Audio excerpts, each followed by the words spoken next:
I just want to say that we know what we need to do. We have to turn out our communities. We have to elect leaders who look like us, who understand, so that men, white men, Supreme Court justices are not making decisions about our bodies.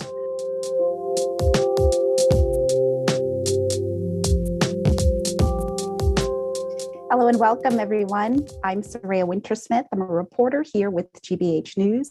I'm thrilled to welcome you here virtually with us tonight. Even if it's via our live stream, it's good to be with you for this discussion on women and politics and policy and political culture. Pandemic weary and frustrated by the lack of equitable representation in government, women are challenging the status quo in Massachusetts politics.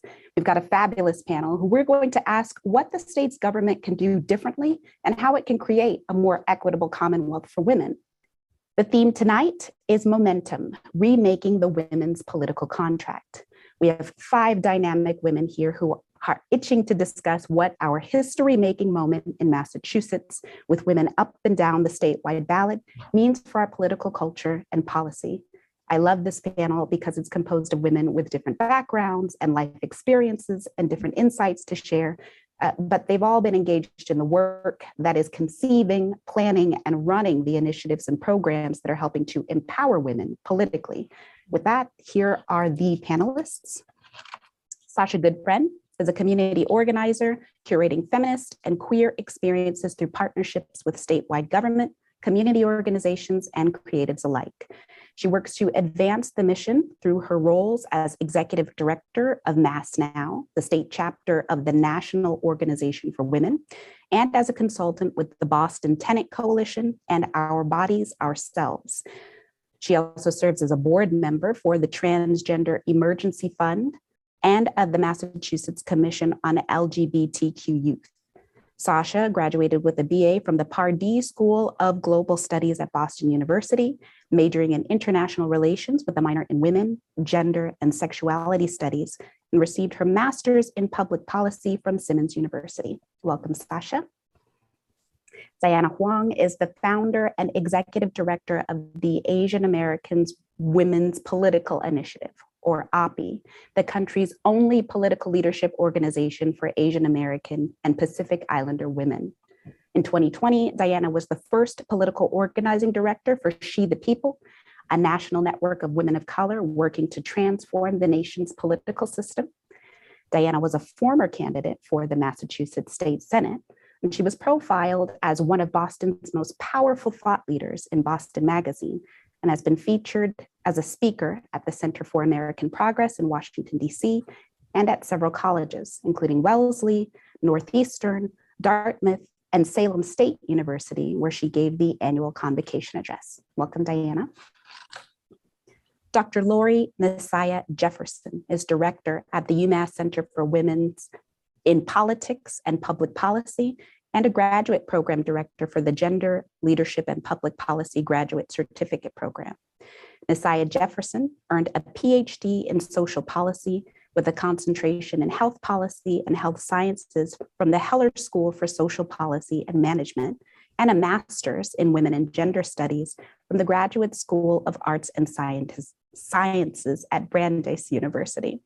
She also received a master's in public health degree in health services administration from Yale University. In addition, she holds a BA in African and Afro-American studies and politics from Brandeis University. Welcome, Dr. Laurie Nsiah-Jefferson. Dawne Shand grew up in Alabama's Black Belt and attended Selma's public schools during their first 2 decades of integration. Since then, she's lived and worked in Nice, London, and Boston. Her essays are published in Southern Cultures, Scalawag, the Georgia Review, and Kenyon Review. After managing a congressional campaign in 2020, she began serving as president of the board for the Massachusetts Women Political Caucus, a nonpartisan organization committed to increasing the number of women elected to public office and appointed to public policy positions. Welcome, Dawne. And Rosario Ubiera-Minaya. Rosario is an Afro-Latina leader, community activist, and social entrepreneur, originally from the Dominican Republic. She has more than 25 years of experience working and advocating for systemic change, social justice, and equity on behalf of the Latinx community in the areas of education, housing, voter engagement, public health, and the arts. She is now executive director of Amplify Latinx, an organization that works to build Latinx economic and political power by significantly increasing Latinx civic engagement, economic opportunity, and leadership representation across sectors. Ladies, welcome and thank you so much for being here. Thank you.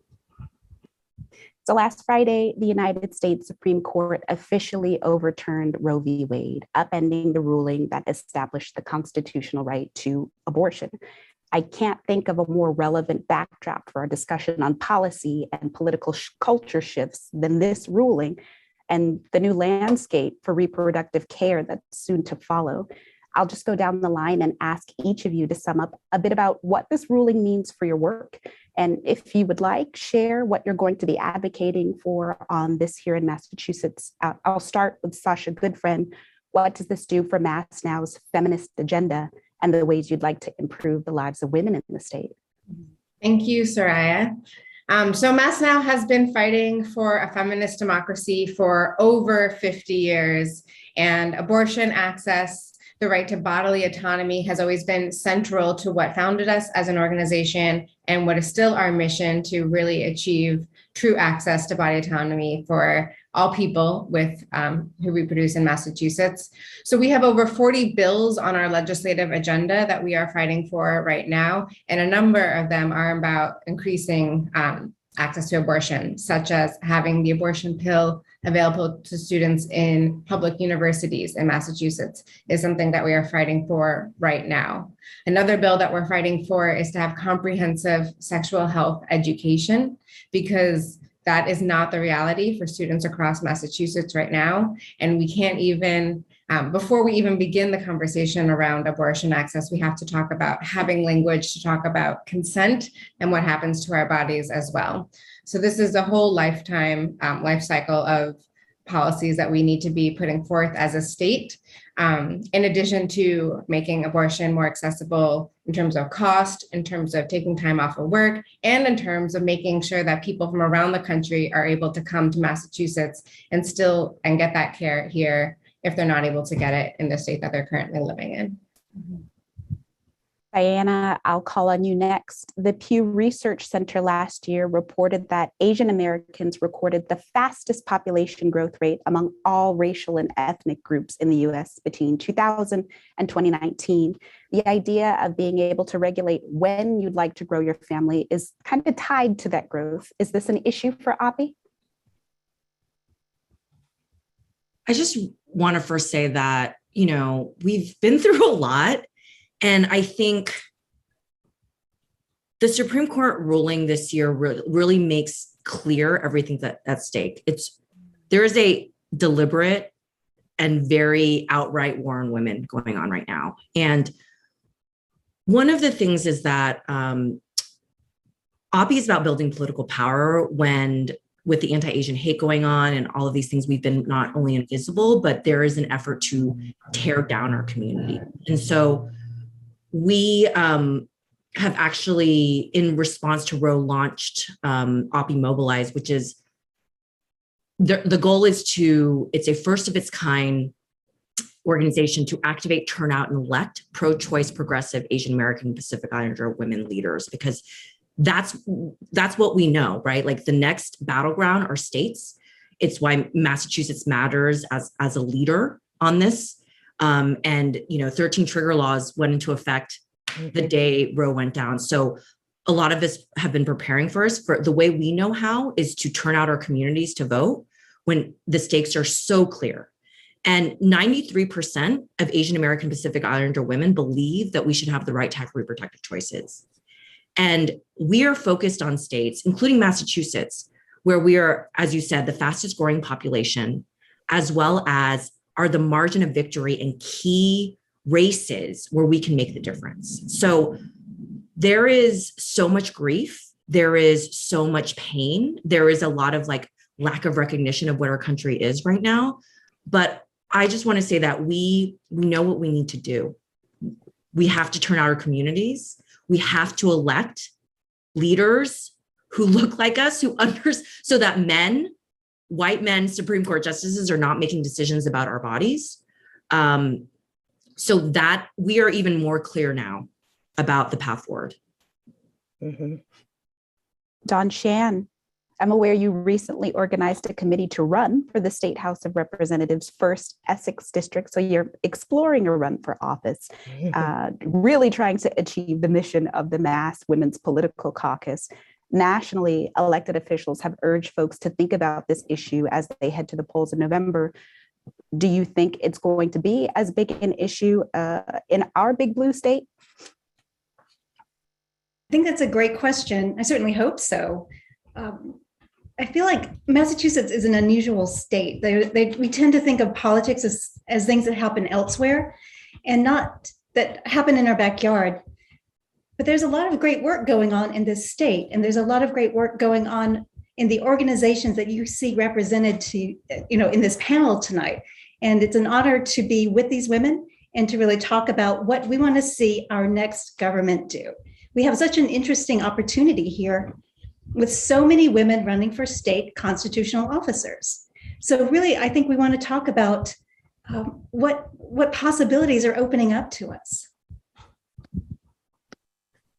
Laurie, Nsiah-Jefferson, you're an expert on the intersection of race, class, and gender in health and healthcare and social policy. How big is this ruling as it relates to the issue of health equity for women of color and Black women in particular? Yeah, it's really, first of all, I want to say that the Center for Women in Politics and Public Policy really denounces and is outraged by Friday's Supreme Court decision on abortion. Now, we're a center that fosters and supports the social, economic, and physical well-being of women and families, with a particular emphasis on low-income and women of color. So again, what's clear to me is that this particular decision will have a severe and negative impact on all women, but particularly those who are disenfranchised by racial, economic, and other injustices, the marginalized. And so in terms of health equity, you need to think about health equity from a social determinants perspective. And so all policy is health policy. I think that's really important for us to understand. And so first of all, we know if we look at this particular impact from the perspective of inequities in healthcare, what we know is that, Black women have a higher rate of abortion compared to white women based on the Centers for Disease Control's statistics, 23.8%, for Latina women, 11.7% per 1,000, and for white women, 6.6%. And so that alone is telling you that the impact is going to be disparate. And when we're thinking about this impact, we have to think about the health and social well-being of women. And so if we think about Native American women, they suffer the highest rates of rape and sexual assault. And so they will be disproportionately impacted by lack of access to safe and legal abortion. And we also know that they're twice as likely, and this is what I think is really important, they're twice as likely to die from conditions caused or exacerbated by pregnancy.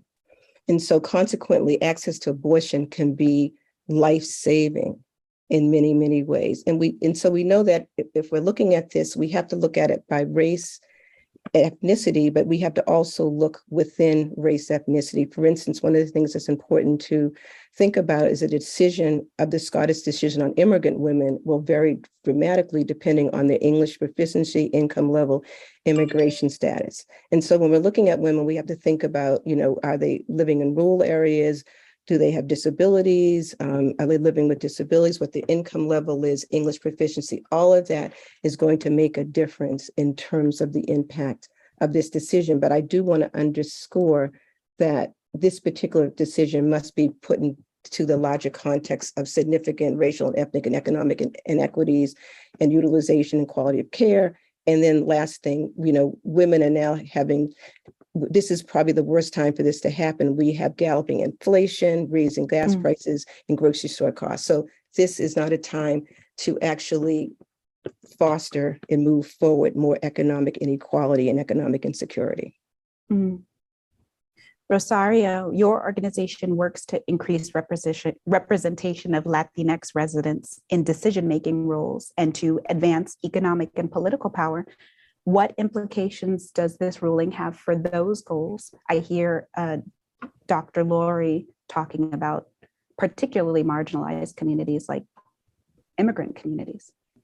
Right, and this is the moment to really be outspoken at this point about what it means in terms of these disfranchised communities. For our organization, Amplify Latinx, what we're pushing is not to be silent, not to concede. We cannot stop at this moment. All of our panelists have mentioned the need to continue doing this work. We've been doing it for many, many years. Each one of us in each one of the organizations in their different spaces, but really moving forward together. And this decision will disproportionately impact the Latino community nationwide, for example, resulting in reproductive health consequences for women for generations to come. Mm-hmm. And it is a slippery slope decision that leaves the door wide open for so many other things in terms of attack to civil liberties. So we cannot afford that. So we need to continue working at the different levels that we are working. Amplify Latinx has done a lot of work at the grassroots level, moving legislation forward, but it's in collaboration with over 300 organizations that have been doing this work at grassroots level. And it is important to continue supporting these organizations and to play a role, again, in any of the positions that we are in. When I was speaking to my daughter, when this decision came publicly, she's 16 years old. And she's fully aware of what's happening. She's learning it not only at school. She did her final paper on this in this case for school. And she came to me concerned, but at the same time saying, this is why we need to run for office. And I'm like, yes, this is it. So this moment is really furthering the activists in our communities. And we need to continue creating the platforms for that representation that we're all talking about. We actually got a really great question. I'm glad you mentioned talking about the ruling with your daughter. Folks are wondering what those of us who are parents are telling our children. The question was particularly about daughters, but I think it's important for daughters and sons to have discussions about this ruling. So for those of you who are parents, what are you saying? And if you're not a parent, some of the young folks that you mentor in your circle, maybe? Don't all talk at once. Dawn Chan, I'll go to you first. My daughter is 18 and heading to college. And when you asked that question, my stomach churned a little bit. Mm-hmm. But I think what we want to tell our daughters and our sons is that this is how we fight to be citizens of this nation.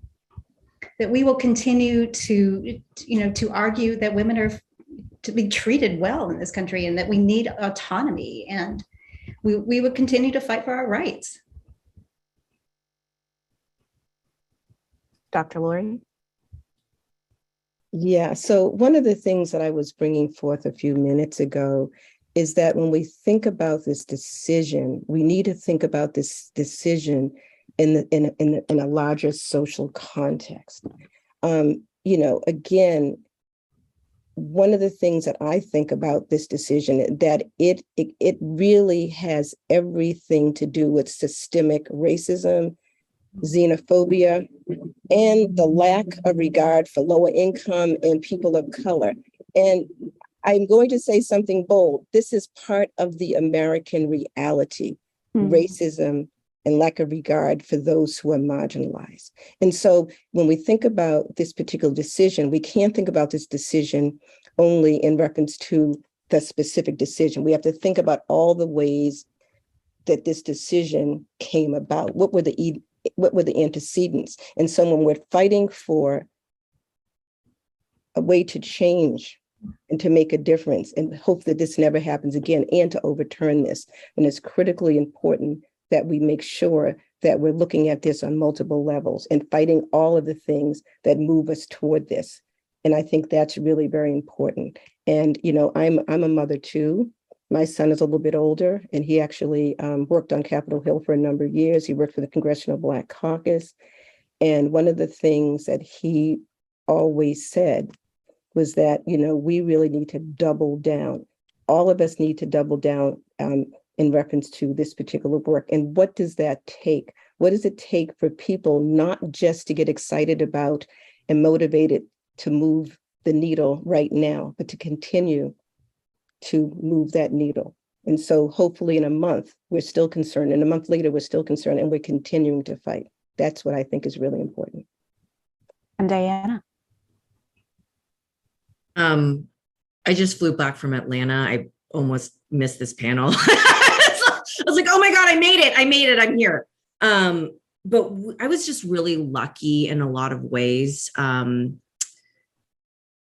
We had our closing celebration of API Women Trailblazers with a number of firsts who are running for state senate in Georgia, where, by the way, like, they already passed legislation that would ban abortion at 6 weeks, right? And it was struck down because of the Supreme Court decision. But on top of the trigger law states, there are a number of states who already have laws that are going to come into effect. And that's why Massachusetts being a beacon and a safe space is so important. But, it was the day after, and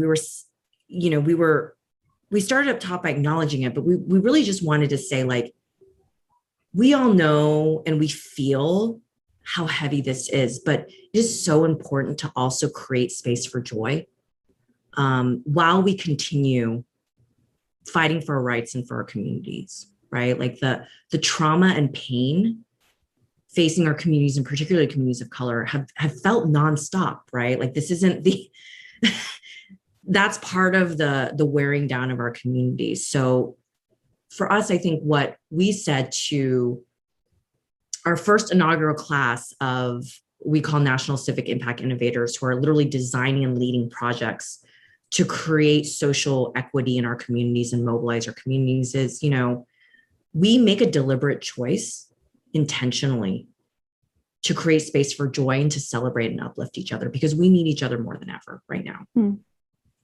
But we also know, like, in that, we're fighting together, and we need to fight together as women of color because it hits us the hardest.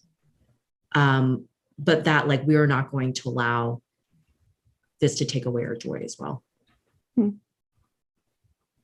Dawne, I'm coming back to you. When the opinion leaked back in May, Madeleine Kunin, the first and only woman governor of Vermont, pointed to a New York Times analysis, which suggested that slightly more than a majority of Americans mostly or fully support legalized abortion.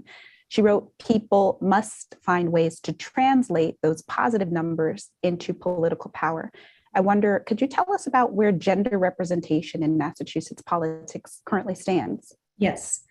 So in Massachusetts, 75% of all municipal seats are held by men. And at the State House, 70% of all seats are held by men.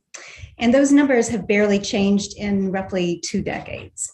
So in Massachusetts, I think we have to make a decision whether women's representation really matters, and if we're going to get behind women candidates, and do the kind of work that's required to build a more equitable and more representative democracy in this state at every single level. And where do you think it should be? I think we would like to see it at 50%. Diana, by the way, we're not even close. Yeah, someone's chiming in. Go ahead, Diana. Oh, that was me. You're going to call on me. I already read. I was. No, we're not even close, right? Like, and I think, part of the reason why each of our work is so important is because I do think we're all working towards justice for all of our communities, for equal representation for all of our communities, but each of our communities needs something a little different, right? So for us, I think we've been doing this work for over a decade, and, we recognize, me as a State House aide, actually at the Massachusetts State House, even just like walking in my first job out of college and seeing like complete invisibility of Asian American women, not just as Asian Americans and Asian American women, not just as legislators, right, but as staff, right? And it felt so lonely. And so I think a lot of our organizations are so critical because some of it is like we have to create the infrastructure because current power says that we don't have power, says that we don't belong in these spaces, right? So at least for Asian Americans, 0.9% of elected officials across the country are Asian American Pacific Islander. And we make up over 6% of the population. So we would need literally over 7 times as many Asian Americans elected to have equal representation and equal voice. And it, we always talk about how does representation, why do we just keep talking about representation as if it's identity politics, right? It shows up in our policy.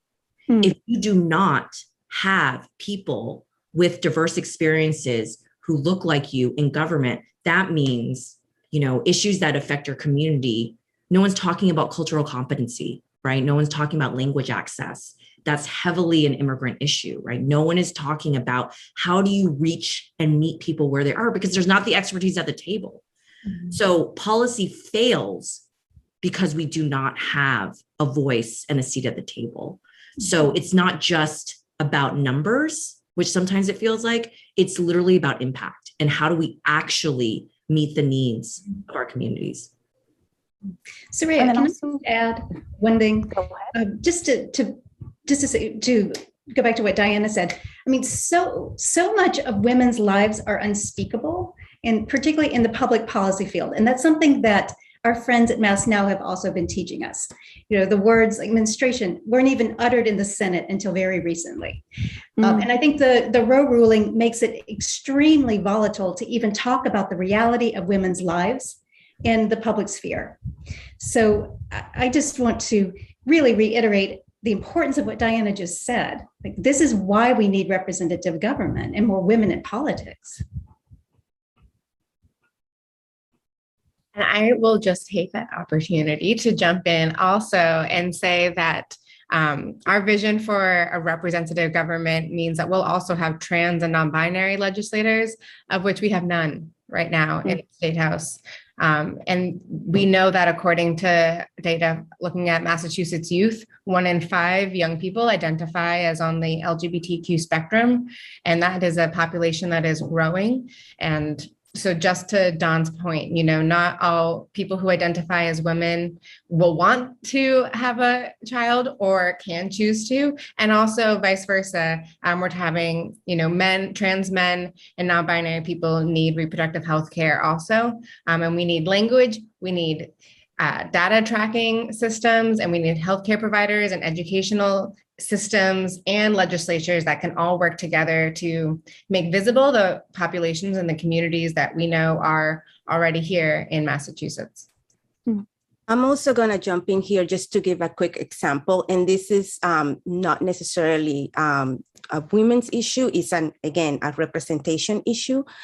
For example, in the Boston Public Schools right now, in the search for the superintendent, we missed the opportunity again to have a Latino superintendent when we have the largest population in the schools represented are Latino. And part of it is, again, representation in the search committee. And what are they looking at in terms of what are the needs of our students and the families? And we are going over and over. We can talk about all the different issues and the lack of representation and what Diana is mentioning again, and how that reflects in the decisions that are made and in the legislations that are passed, in all the issues that really hit the table and start getting considered. And right now, that is a hot topic. It just happened to happen this week as well. And it's another opportunity where we needed the voices of our Black and Brown leaders in communities, and it wasn't fully there. So again, I wanted to bring it to as a more tangible example, so it's more clear to the audience, what are we talking about and how it affects from the top down. And we are seeing issues similar to that in many of our municipalities as well, not only in the city of Boston. Lack of representation affects local offices. Dawne, you were mentioning some of those figures at the top about gender representation in Massachusetts. I wonder what typically keeps women out of public life? Well, I'll give you a good example, and this is a concern that we share with Amplify Latinx. It's hard to recruit women to run for local office, and you do need some kind of knowledge of how local government works, some interest, and often the best resource are municipal boards. When I started recruiting in the town I live in, we quickly realized there were no women on city council, and there were no women on the municipal boards. So I think there are just so many doors shut. And when you don't have any women on your city councils or your select boards, there's always a sense that your community can ask, well, what does your husband think? Or have you thought about your children? And it becomes very hard for women to step forward, because it is a hard thing to do. It is a vulnerable moment to want to become a leader, a public leader in your own municipality. Dr. Laurie, I know you recently organized a leadership conference for young women at your Center for Women in Politics and Public Policy, where students had an opportunity to learn from various elected officials and appointed political leaders. What were you all talking about, and what were some of the popular themes as you were looking to prepare some future leaders?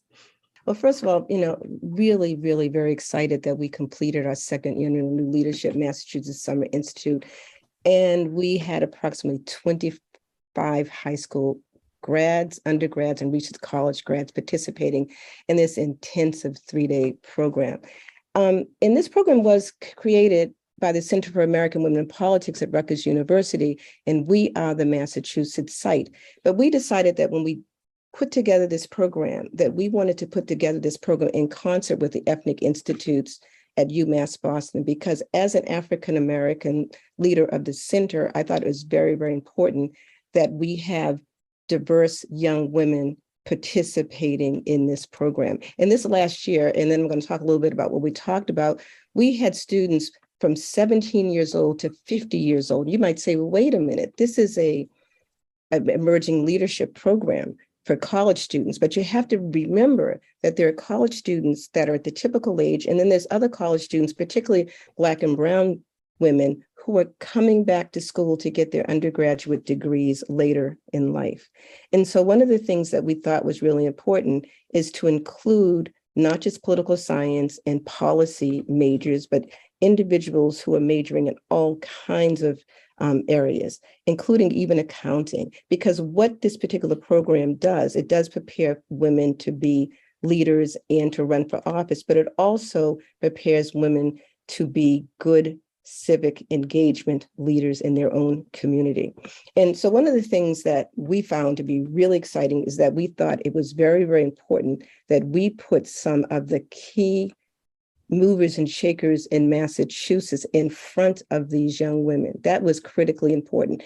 And I can tell you one thing, we had over the last 2 years, we've had Liz Miranda, we had Nikki Algado, we had Tran Nagoon, we had Michelle Chichillo, Kay Khan, all these representatives. We had the mayor of Cambridge, we had former mayor Yvonne Spicer, we had Julia Mejia, we had Star-studded. We had just, you can imagine, it was absolutely incredible. And one of the things that I saw was that all the young women were excited, and the older women as well, very, very excited to have these women in front of them and having dialogue with them, because it made it very, very real that I can do this too. And I can say for the women of color, some of them actually came up to me and said, I have never experienced anything like this before, and I am now ready to lead.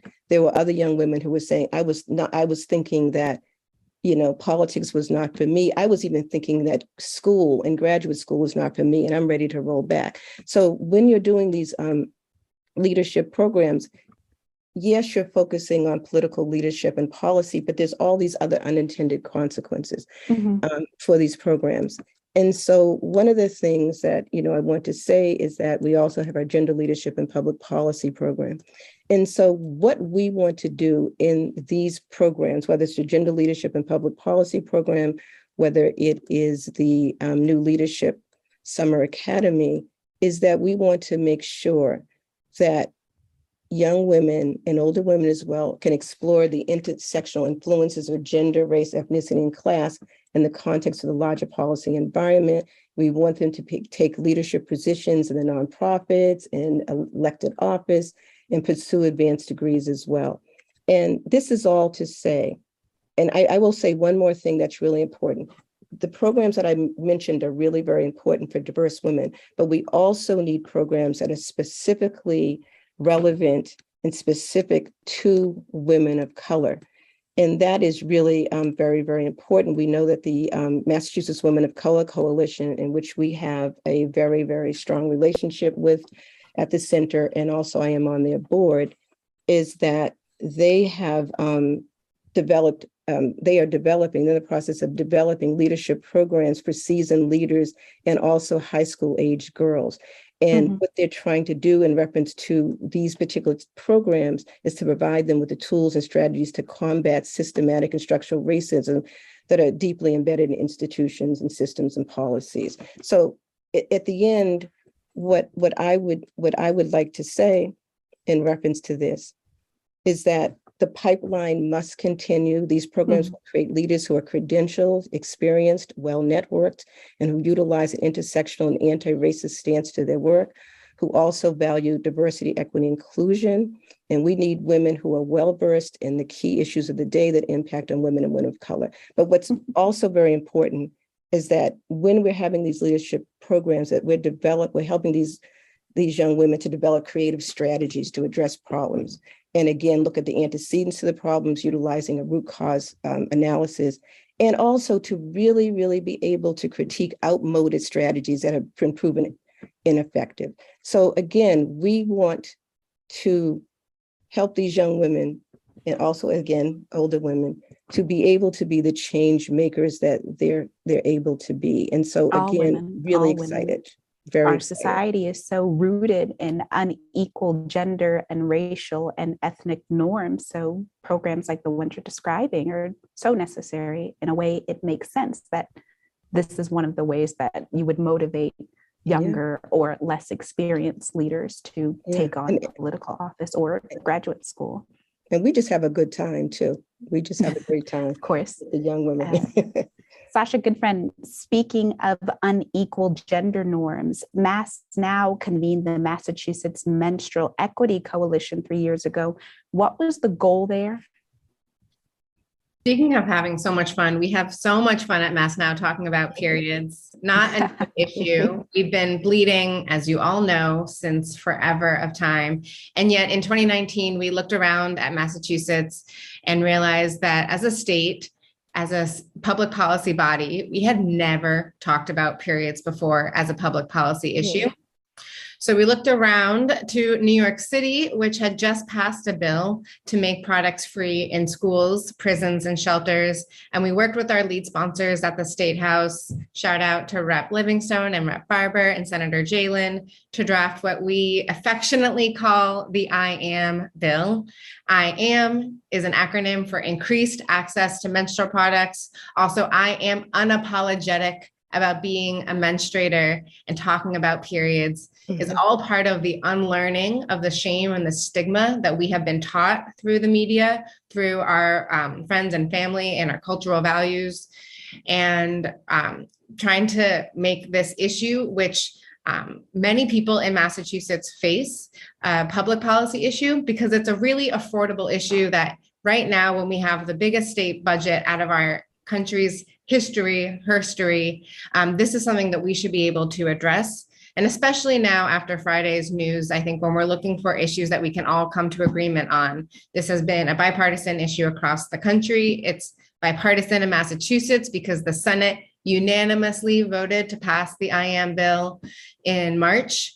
And this is thanks to the work of the Massachusetts Menstrual Equity Coalition, which has over 250 activists, 70 endorsing organizations, and has been telling stories of bleeding through clothes in classrooms, having to ask permission to have a menstrual product, having to pay money at school through quarters for a menstrual product. We're talking about incarcerated menstruators having to ask permission from correctional officers for a necessary item or pay for it at commissary when we know that wages are not high enough. We're not even going to get started on that. And our homeless population in Massachusetts is also on the rise. And so as we see, you know, what's happening with the economy, as we see the tampon shortages and the birth baby formula shortages around the country, this is an area that the state needs to be taking leadership on.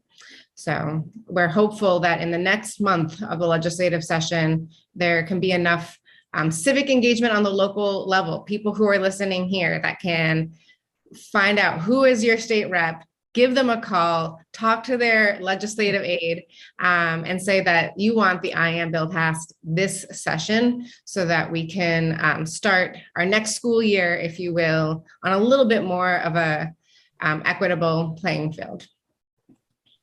And then MassNOW received its first state grant to launch a menstrual product program throughout Fall River. How are you going about implementing this? And are you looking to launch similar programs in other cities and towns anytime soon?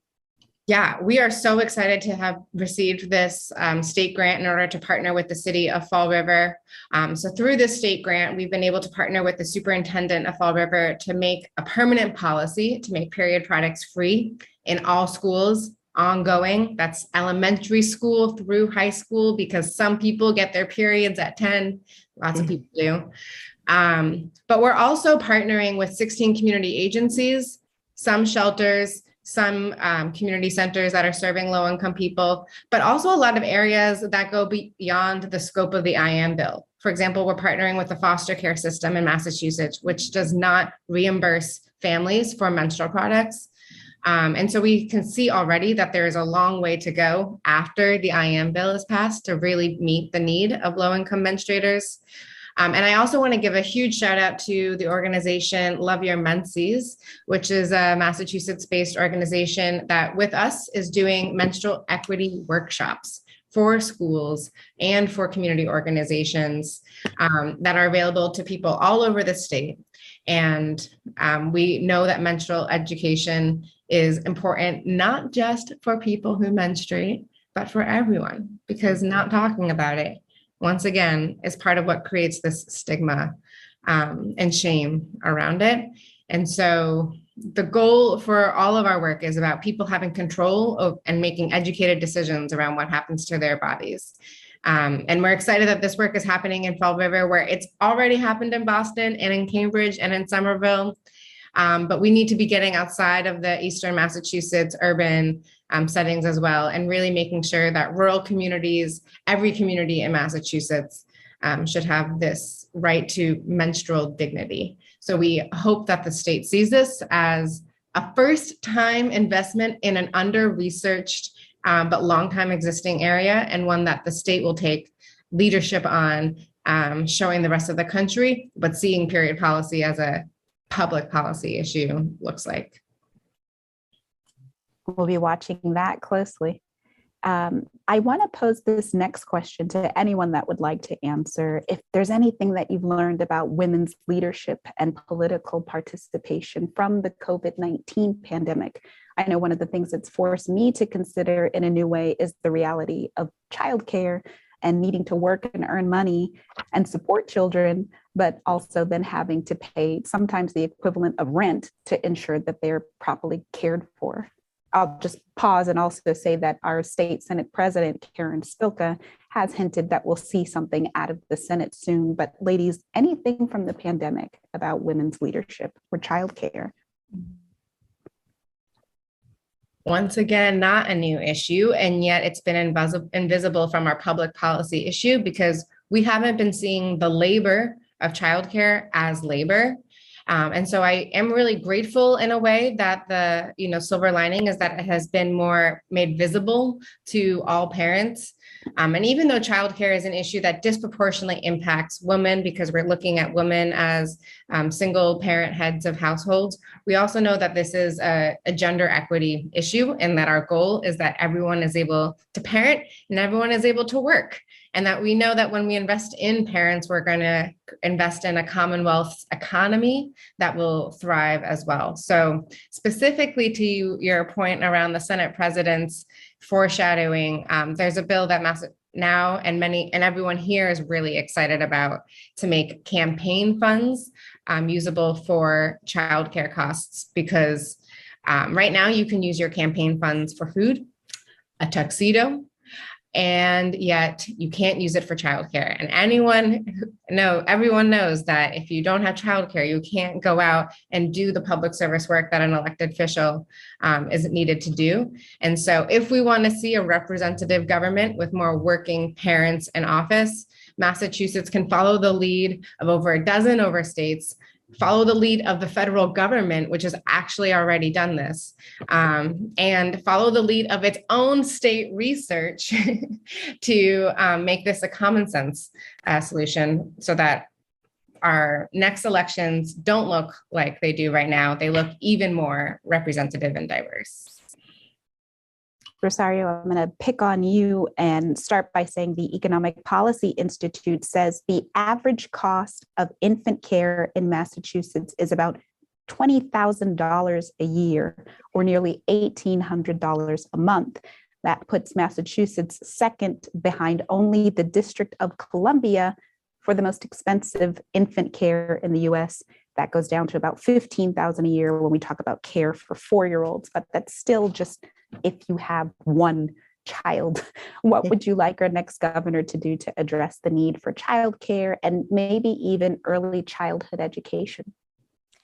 Yeah, so just piggybacking on what Sasha was mentioning, some statistics that we had out of the pandemic, for example, the UCLA's Latino Policy and Politics Initiative gave some numbers from 2020 and 2021 when the big resignation was happening, and Latinas were in the forefront of that. We were leaving the workforce higher in higher rates than any other demographic, and in big part it was because of the child care and the lack of support that Latinas and Latino families were receiving around that time and continue to face as a challenge. So our workforce dropped by 2.74%. That meant that over 336,000 Latinas, women in the workforce left, and left a big gap. But just to address your question, childcare is one of the top issues that families are facing in the Commonwealth, and we need to continue advocating and looking for ways to put legislation into place. There are many private organizations that are now trying to support working mothers by creating daycare centers and creating after-school programs to support, but that doesn't trickle down to all of the individuals in the labor force. These are more for manager level and C-suite Latinas or women. So we need to be able to support all of our women in all of the different levels that they are in. But there's also, with all those issues and challenges, I need to point out to the mental health issue that then this creates as well. Let's don't talk about the wage gap that we are facing, the racial disparities that we face. On top of that, all of the responsibilities that we have under the household, and then on top of that, the high rocketing, costs of everything, including health, benefits.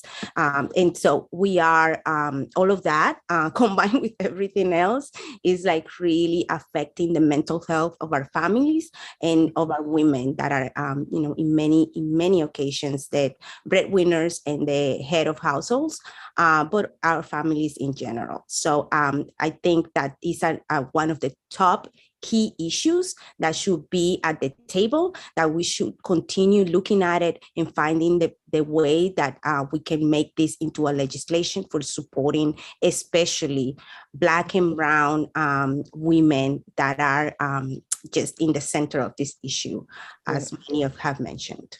Yeah, and one of the things that I wanted to add is that in terms of the pandemic, it is very clear that, women lost a lot of footing in terms of having to leave the workforce.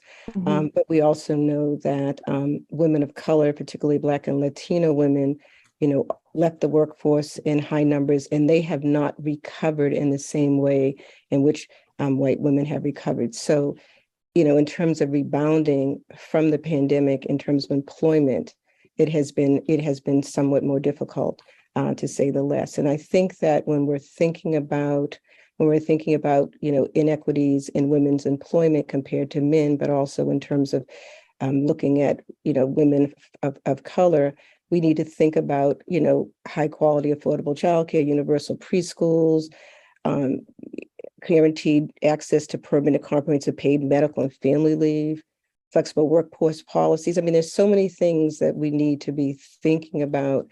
As someone mentioned before, the wage gap in benefits. All of this, makes a difference when we are in the workforce. But also, if we have less of a gender wage gap, when we do lose employment, the impact would not be so strong. So we have to think about while they're in and while women are out of the workforce, and how the two are actually connected to each other in reference to their economic security. I'll just mention here, in reading prior to our event, I did see that Jane Swift, we are poised to elect our first woman governor, but Jane Swift became acting governor through succession in the early 2000s.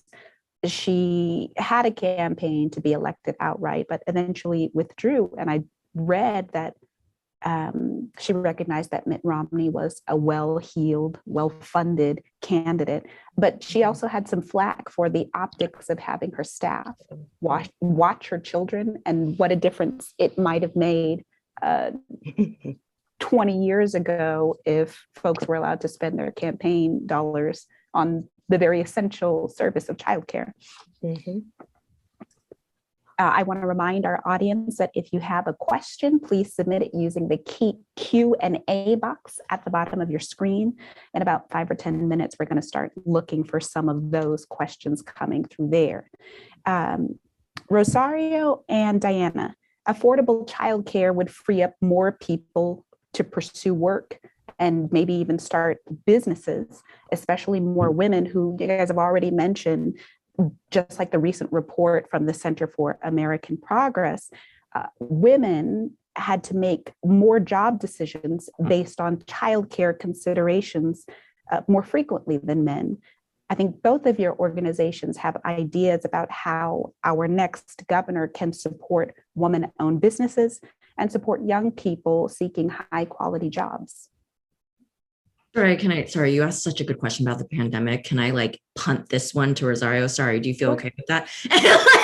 I mean, your question about reflections on the pandemic that we, by the way, are still in, right? So is really interesting, because I think a lot of it is just the broken systems that exist, right? And the real deep racism and sexism that exists in this country. So I just want to bring to light, because I think there's, it's important to name it when mainstream media stops, which is that anti-Asian hate and violence is still happening. That's right. Our communities are scared. It's, you don't know, I'm wearing a mask. I don't know if there are these decisions I have to make about whether or not I feel like I will be safe. And, during the pandemic, anti-Asian hate and violence increased in 2021 by 339%. I will just name again, most of that was directed at women, which is not something people talk about, right? And so even when we talk about anti-Asian hate and violence, which, let's just talk about the fact that our president was literally outwardly scapegoating our community, right? Chinatown, when we talk about businesses, Chinatown was cleared out. People thought they could get COVID in Chinatown. So all of a sudden, with the pandemic already hurting small businesses, right? All of a sudden, somehow China, like Chinatown was where you could get COVID. Mm-hmm. So all of these issues are really interrelated. True. I will say that this is not new. This scapegoating of Asian Americans, this violence against our communities. I mean, one of the things I realized that I didn't even know, because I never had the opportunity to have like Asian American history, anything. Before the Chinese Exclusion Act, mm-hmm. there was the Page Act, which literally assumed all Asian Americans, Asian women coming to this country were prostitutes, so they were banned. Mm-hmm. The Japanese internment camp, again, mm-hmm. with fear, Asians were scapegoated. So I think, and Boston is not immune to that. That's the thing. I think that sometimes we always feel like the problem is over there. Yep. Boston saw an increase of 130% of anti-Asian hate and violence as well. And so I just want to just name the systemic nature of this. The pandemic brought it out, right? Highlighted all of our broken systems, the deep racism and sexism that exists in our systems. And, when we talk about policy too, and just general, how do we come out of this pandemic more equitable? How do we help our communities of color that were hit the hardest? I mean, mm-hmm. I think it's putting a lot of investment into our community-based organizations, right? Who, first of all, mental health, as it has been named before, anxiety, depression hits from all this anti-Asian violence on top of the pandemic, hits our communities in particular.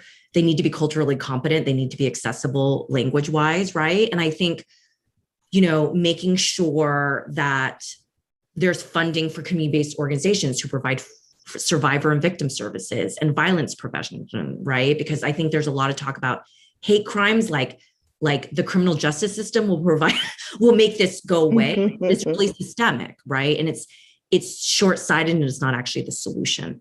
And I think really like the things that have been said before, like really investing in the things that make our communities safe and healthy, right? Affordable and stable housing, good schools, good jobs. The Fair Share Amendment is on the ballot. That's a real easy way we can put money back into our communities by taxing the wealthiest of the wealthiest, right? To put money back into housing, because we know it's not freaking affordable in this state, okay? Anyone, we all know that, right? And transportation is falling apart.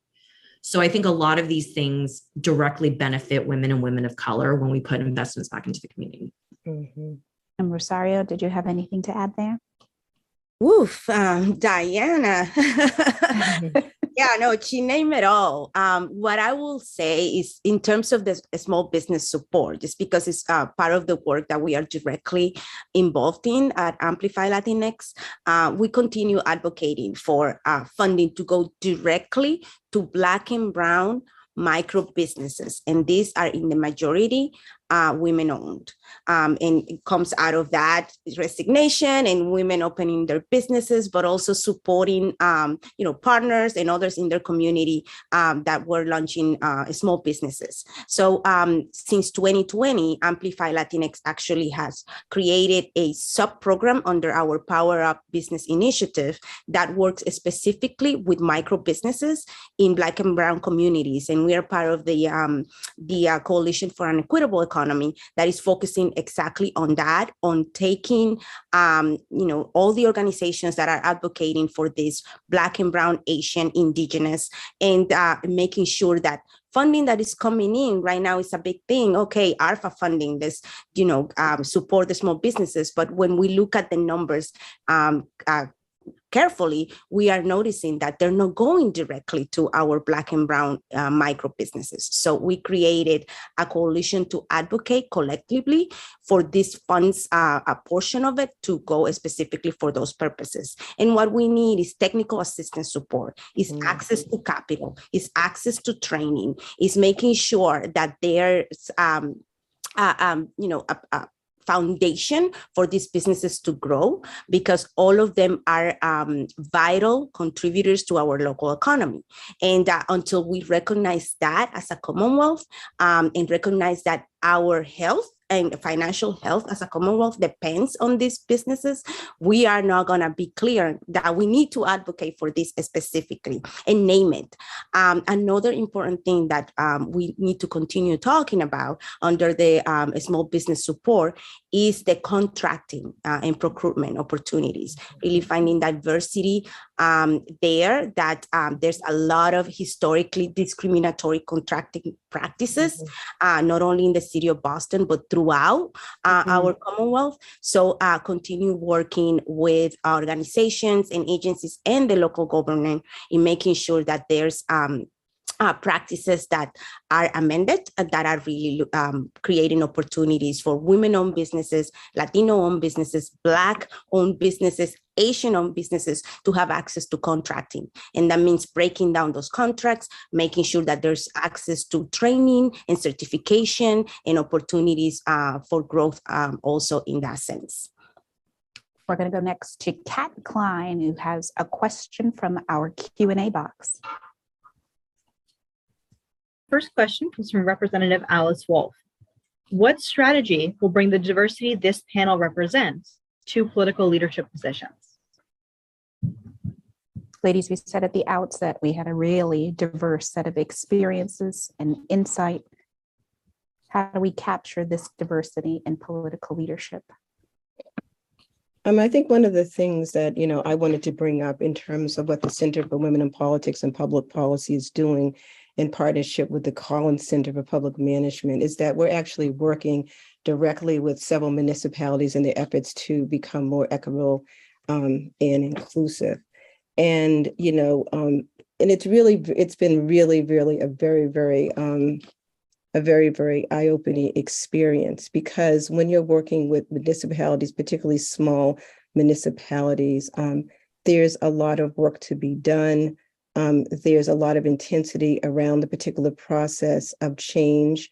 And so some of the things that we are trying to do within these municipalities is work with the leadership around ensuring that public leadership and political representation more closely mirrors the diversity of the cities and towns, as well as the state. We want to foster increased collaboration between states and municipalities on policy issues that affect women, and particularly women of color. And we also want to understand the essential role of data in policymaking and evaluating policy changes that aim to move the needle towards equity and justice. And one of the things that's really important, we're finding, particularly in many of the townships, is in municipalities, is to address data gaps that exist, particularly in regard to gender identity, sexual orientation, racial and ethnic background, and other demographic factors, because it's really hard to move the needle forward if you don't even have an idea of where the gaps are. And so that's critically important, that we have the data that we need to do the work. We are working in terms of making sure that cities and states, if they have diversity offices in their cities, that they are really clear about what is the role of a diversity officer. We're doing work to help cities and towns to collect data and to identify gaps in that data. We're also working with communities to help them to work closely with each other as members and residents within their communities. So and the reason I bring this up is, in order to do this work, you have to have public leadership that is ready and open for that. And so you have to have leadership that's saying, we want to do this, but at the same time, part and parcel of that is also making sure that leadership becomes more diverse. And that's becomes more and more challenging, particularly in towns that do not have as much diversity as, maybe there should be in those particular towns. I think the other thing in terms of thinking about diversity, equity, inclusion, and also anti-racism and moving that forward is what I've talked about before, is making sure that, individuals are ready to move into those offices. But one thing I want to say that I think we forget about all the time, we think about the fact that we need to make women ready. We need to make women of color ready. We need to make people of color ready. But one of the things that I think is even more important is that these organizations are transformed, because at the end of the day, it's really about the structures and the systems that people of color and women are going into that need to be ready for us. And so we're not necessarily, quote unquote, the problem, but it seems that that's what happens. And that's not to negate to say that, women and people of color need to have the best skills and the best opportunities available to them, but to also say we need to look at the other side. So I think that that's critically important when we're thinking about leadership. And I think we also have to think about the type of leadership we want, because you don't want women and people of color just, sort of emulating what is already there. We're bringing something particular and unique and special to the table that will not only support and help people and women of color and other marginalized groups, but will also make the Commonwealth or the municipality stronger. So having to think about this, it's not a zero-sum game. This is a way that we make our towns and municipalities and states better. I'm glad you say all of that. Diane, I want to go to you. It seems like a really simple thing to become aware of where the gaps are and then just intentionally work to address them. But as Dr. Laurie said, and I'm thinking about watching an episode of a morning show where callers call in about political issues. And when President Biden was clear about wanting to nominate a Black woman to the US Supreme Court, there were so many folks on this particular episode who didn't see diversity as a value and just were upset at the idea that folks were being selected specifically because of their racial or ethnic background, sort of negating the years and years and years of lack of access and opportunity to achieve access to office and political positions. What are you saying if folks approach you and are confused about why diversity is a value? I love that you say like confused. It was like it's so gentle, right? I mean, I just want to say just both the question that you ask and Dr. Nsiah-Jefferson's point at the end. My new definition for imposter syndrome is because it comes up in every woman of color space I'm in. Every space. We like not even once, like many, many times, right? And my new definition of what imposter syndrome is that white men can fail up, right? But as women and women of color, we are operating in a system that doesn't recognize us, that doesn't value us, that was not made for us. So you can do everything right. You can do everything your consultants tell you when you run for office. You can do all of these things and still it's not enough, right? Justice Ketanji Brown Jackson is literally, I don't even know what is like above 100% qualified, like 180% qualified. And still, right, her nomination hearing was just profoundly and deeply racist and sexist, like period, right? So I think, and part of like, I just want to shout out former state representative Alice Wolf. I was in the State House, my first job at a college. My office was next to hers. She's been a supporter from the beginning. So, and she was one of the few women when there were none talking about these issues. But when I first started OPPE, I was like, let's just elect Asian American women. Like, isn't that the solution? Like, let's just do it. And you realize, again, systemically, we have been told as women and women of color in very subtle and very non-subtle ways that we don't belong, right? When you don't see people who look like you, I mean, that's a thing that we keep saying, but you really don't, like, I was so lonely. I was just an aide. It was just a job. And I was like, oh, okay, well, like, maybe I don't belong here. right? Mm-hmm. Like I actually, when I got the job, I told my immigrant dad, and he almost started crying because he was so worried about me. And he said, you'll never be one of them, because that's the message he got all along. His accent made him not acceptable, right? How he showed up, right? And he worried about that for me. So the reason why our work is so important, particularly with our individualized communities, and of course, CWPP's like programs, you have to get them in early. And in some ways, you have to tell them that they belong, because no one else will. That's right. Right.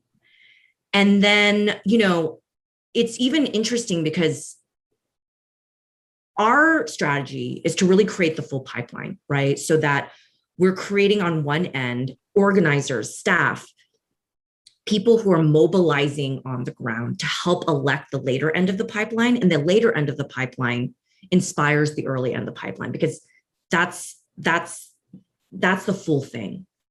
And I think it's just really important that we understand our communities, and also just lift them up at every single point, because along the way, they will experience things that most people don't, right? Mm-hmm. When I ran, there was always these questions maybe about like, where are you from? And it wasn't really like necessarily, by the way, I was born in Texas, so I'm from Texas, but that's not really what was being asked, right? No, but where are you from, Diana? Yeah, no, for sure, right? Because I'm not used to, our society, to Dr. Nsiah-Jefferson's point, doesn't necessarily, leadership, the way we show up isn't acceptable, right? So much of this is cultural, and so much of this requires us to tell each other that you belong and lift each other up along the way. Mm-hmm. Mm-hmm. I want to go back to Kat Klein. Sorry, I was just going to add one.